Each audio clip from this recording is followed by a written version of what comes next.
Hey, welcome back to Jamieson's Repair Shop. I got my son's '05 Jeep Laredo in here. I brought it in to do the brakes, and when I went to start it up, the old starter was pretty groggy. So it seems to be a week of starters. Did the one on the Thunderbird, now I'm working on a Jeep one. So I took the old one off already, and I went in and I took it to Phoenix Starter and Alternator, and they broke into their schedule and quickly rebuilt this one for me. I really appreciate that, Daryl and Colleen. You didn't have to do that. It's much appreciated that you did that. Anyway, this is a pretty straightforward job. Anybody that owns one of these Jeeps, Grand Cherokee, Laredo, this is a 3.7 liter engine in this one. And if you are having starter issues and you are familiar with the vehicle, you'll already know you can't even see the starter from the top. You have no idea where it even is. So unless you've actually changed one, you're going to be guessing on where it is. So it's not an overwhelming job. It's very simple. It went very smooth as long as you're not in the rust belt where you might have frozen, rusted in bolts. This one here, it came apart easily. But the thing is with this starter, you'll see a lot of videos online with these 3.7s and this particular model of Jeep where they drop the front drive shaft. Now that's not necessary. You can get this starter in and out without dropping the drive shaft. You do have to take the skid plate off. And these are quite simple to get off, actually. It was a surprise to me. I know I had put this one on when I changed the engine in this car when I first got it for the young fella. And I never thought any more about it.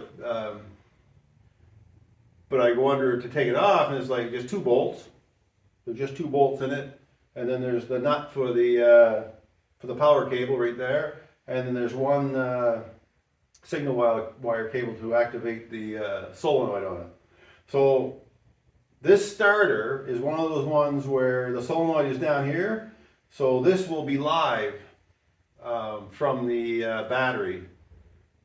So you do have to unhook the battery on this, or if you take this off, you'll arc over to the frame or to the body somehow, and you'll have sparks. So you unhook the battery for sure on this particular model because the solenoid's down here, not up on the firewall.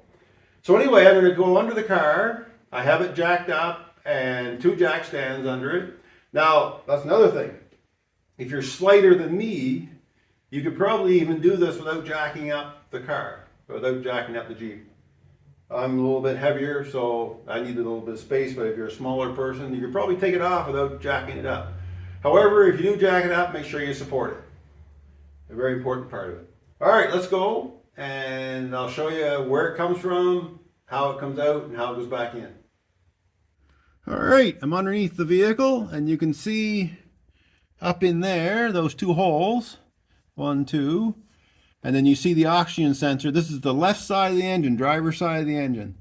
So these two bolts, the starter goes on the other side of that where the bolts are, and it goes in facing, the nose faces toward the back of the car, and the bolts go in facing towards the front of the car, of the Jeep.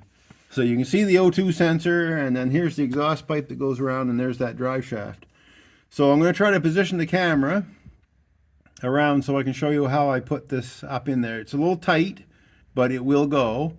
There's the 1/2 inch bolt, or the cable you have to put on as well. So I'll get the nut off the new solenoid that Daryl put on. So we're ready to go with that.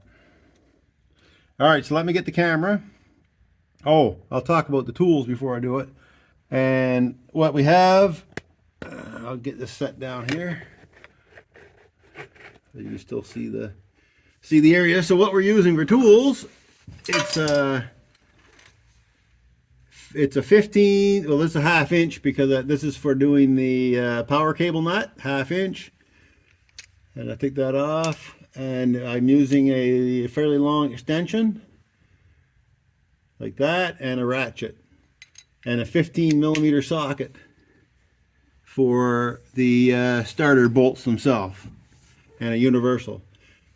So when you put it up in there, if I can see it, I'll get this around, so you'll see I come on this side of the drive shaft, the right hand side of the drive shaft, and that's how you get in at it.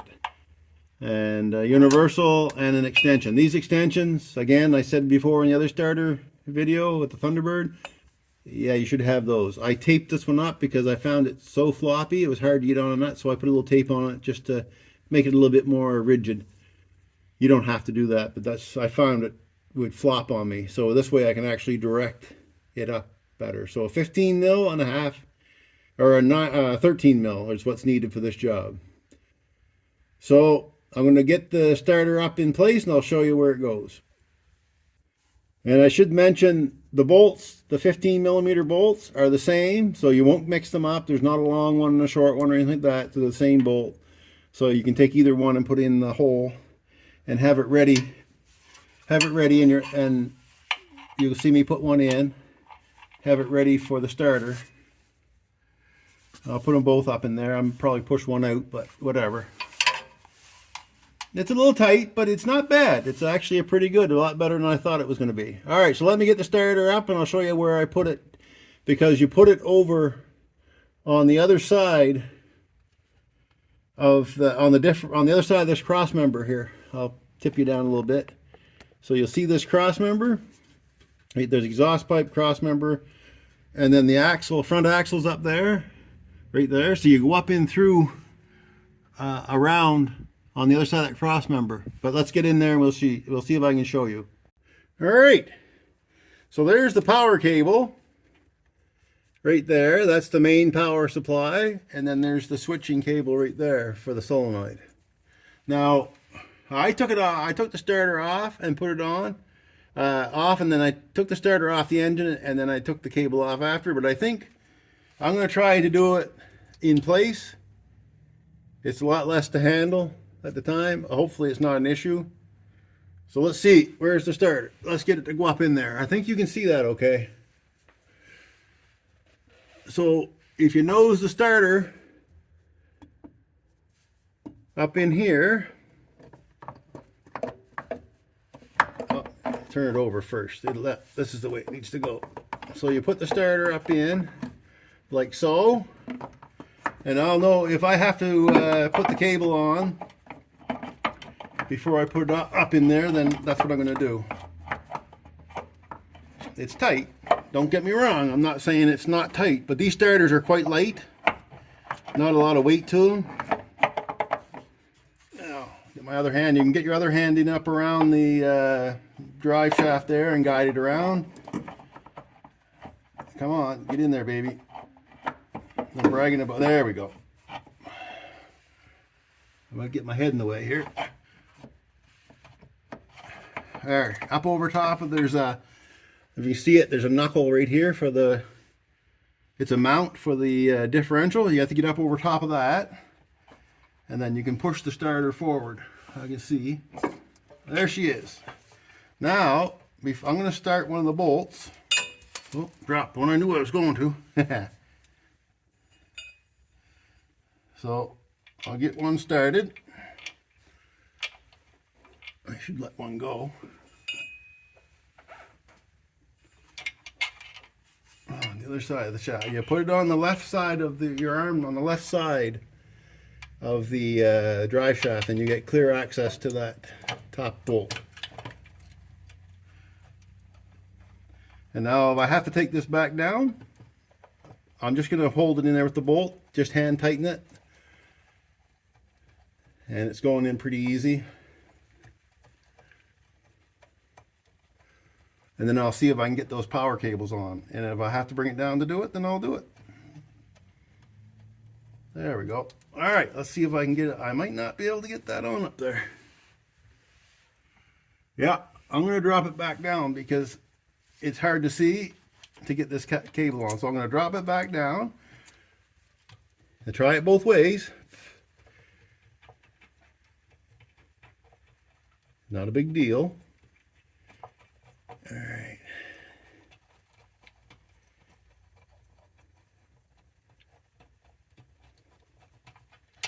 The bolts are quite long, so there's a lot of threading. So set them where you can get a hold of them easy.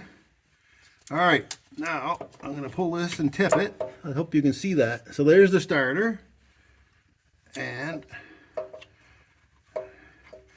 I'm going to put this power cable on.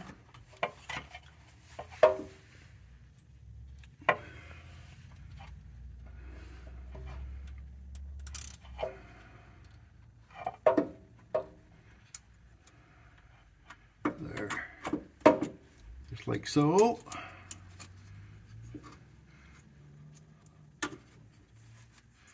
And once I get it on, I will put the little plug on too.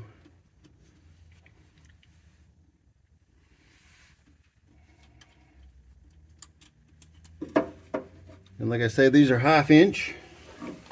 Now what do I do with the bolt? The nut, rather. Reach it, it's under my shoulder. Now I'm hoping I have this on the right way, so I don't have to turn it again. All right, get that out of the way. Get this spun on. New nut, Daryl gave me a new nut. And then there's this plug right here. I'm going to bring it around the other side, and it'll, there, got on the wrong side. There we go. You can see it.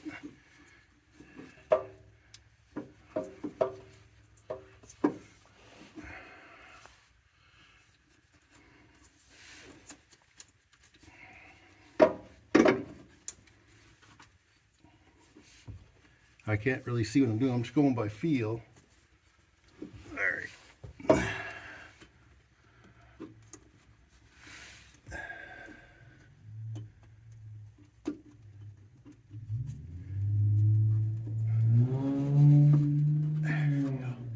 And make sure you get that on. There, it's on. Fitting nice and tight. Now, I'll tip this down and I'll get my 1/2 inch on my, or 1/2 inch, 13 millimeter on. Yeah, well actually I am using a 1/2 inch because I couldn't find my 13 millimeter. That's why I kept saying 1/2 inch, but it is a 13 millimeter, but 1/2 inch is pretty darn close. All right, and I can get the starter still from the other side. I can hang on to it with my left hand. And so you wouldn't want power on this cable when you're doing this. You'll have arcs, you'll have sparking going on, you'll have all kinds of stuff happening here. All right.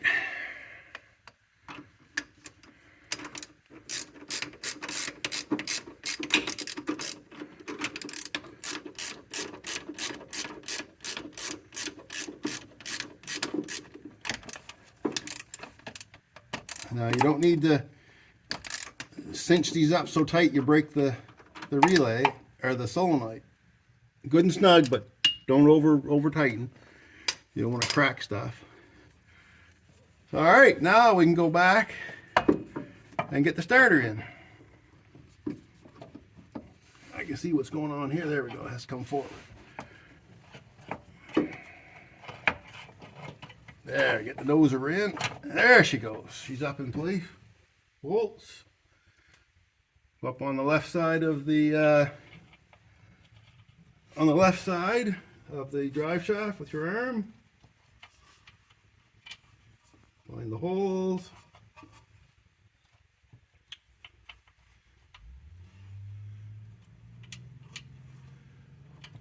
There we go. I'll get this one down here. There she is. Turn it slightly.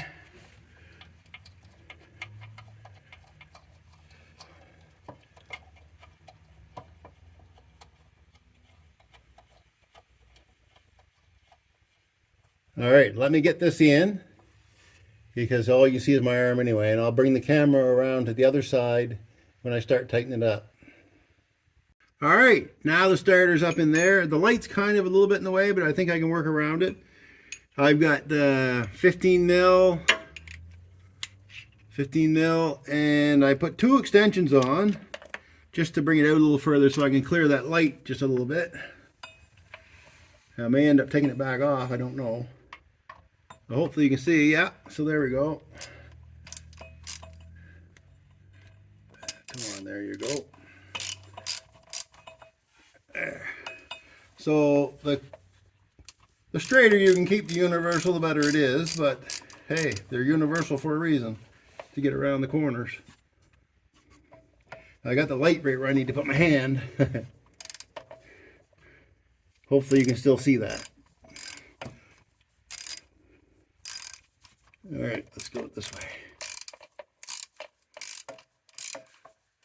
Now, Daryl was telling me the reason a lot of these starters are going on these particular models is that the starter itself loses its ground to the engine, or loses its ground through the starter to the engine, and it starts using the bolts, the internal bolts, and anything it can find to get ground to the engine, so it starts to destroy the starter. They start consuming themselves inside.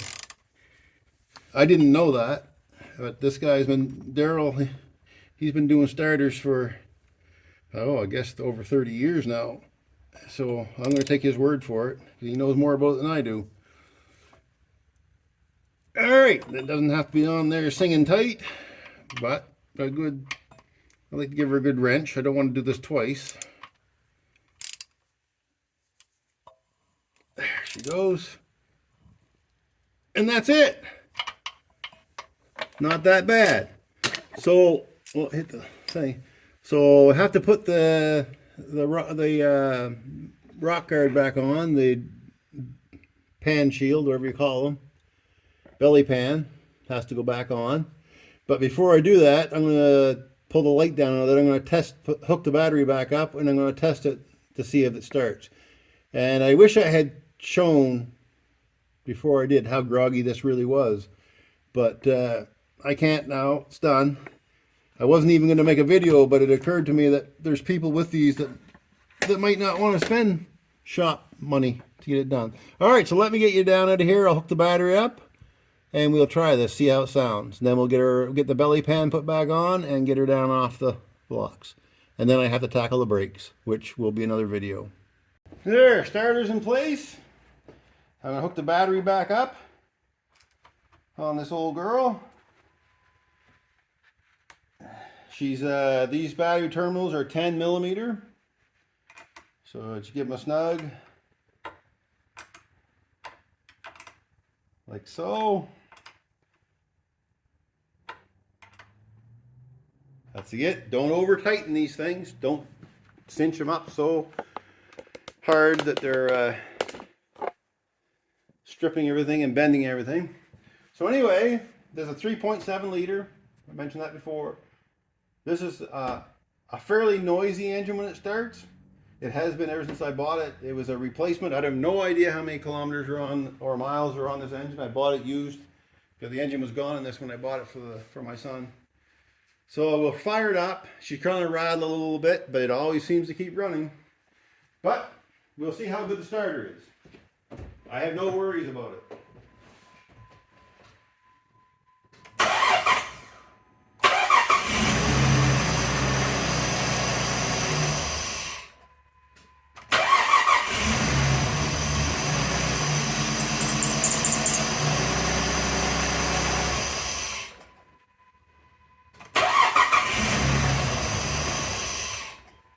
Well, there you go. That's like 1,000 times better than it was. It was just crawling over before I took it off, so it's whirling over pretty good there now. All right, so there's the starter. Now I better get on to the brakes. And remember, anybody that owns these and is going to be doing this on a 3.7, you don't need to take the drive shaft down. That was kind of the whole deal of this video. Not only to show you how to get it on and off, but that you do not have to take the drive shaft down for it. It will go in there.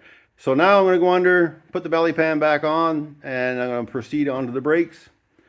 So thanks a lot for watching, everyone, and we'll see you in the next one.